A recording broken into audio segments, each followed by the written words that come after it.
Hey, welcome back. This is Wisconsin Shoe Guy, and today we're going to take a look at two very similar shoes that are both a really nice grain pattern. We have hatch grain versus willow grain, and this is the Balfour, which is a hand grade line from Crockett and Jones, and that's going to be compared today to the Dover, which is from Edward Green.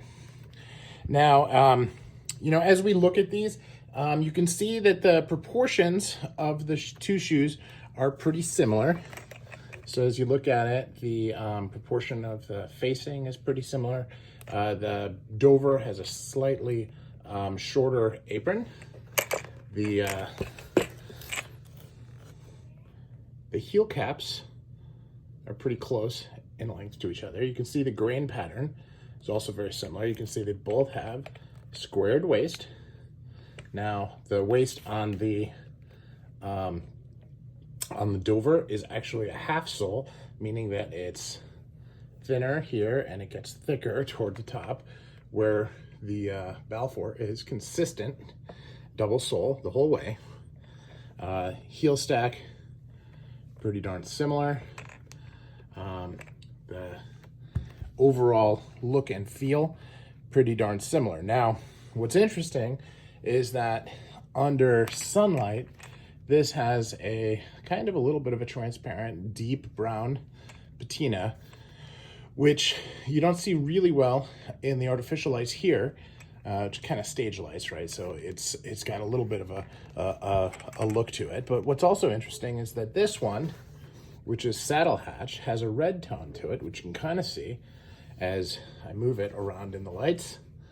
And just another little difference. Now, if we look at the welt, you can see the stitch density in here and the fudging. Stitch density is pretty good on the Edward Green. Fudging is just the edge fudging. It's not very much. It's really just the edge of the welt.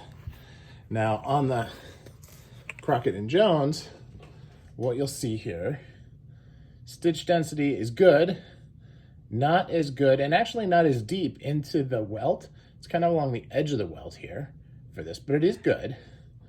And the fudging is all the way across, and it's that really thick fudging versus a very thin fudging.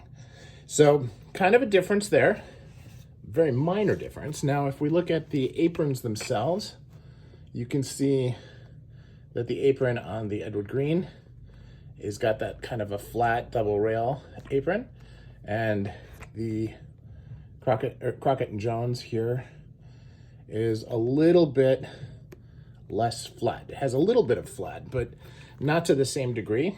Now, you look at it far away, and remember, this is only a foot away compared to when they're on your feet. They're 4 or 5 feet away. It's really, really minor. You can see, now this I did on a soft square last. This is on a more round last. So there's a little bit of a difference there, but not significant. The toe itself, okay, they pulled the grain really tight and they did a nice skin stitch. And Edward Green, you have more texture left on the toe. Now, I haven't, polished this up really hard, but also a nice skin stitch, and of course longer. And so when you have it in direct sun, it is just a little bit different. Now, both of them are, the on the Edward Green here, you have a little bit of a seam on the heel, but you also have this really, really low round sweep here, right? So that is a little bit more style than this one, which is quite a bit higher and more of your standard. Now, this is also 2 pieces instead of one with the seam. So an interesting difference there. Now, if we look at the heels themselves, both square heels, no pitch among these two, which is candidly a little disappointing. I think at this level, a slight pitch on the heel would be warranted, certainly at these price points. But but that's not something that is a priority for either maker. And candidly, outside of, you know, the folks who are really into the hand-welted shoe game, it's probably not that common. The only kind of entry-level maker that I know of that does it at all is like a J. Fitzpatrick Footwear. And obviously neither of these are entry-level. These started about 1,000 and these at about 1,600. So they're far from entry-level, but you would expect to see some of that stuff on there. But they're both factory shoes, and in the factory, that requires a totally different process because most of the shoes are, of course, are not going to be like that. So anyway, just a really interesting differentiation here between the two shoes. Nothing huge. This is hatch grain and this is willow grain, so the grain is a little different.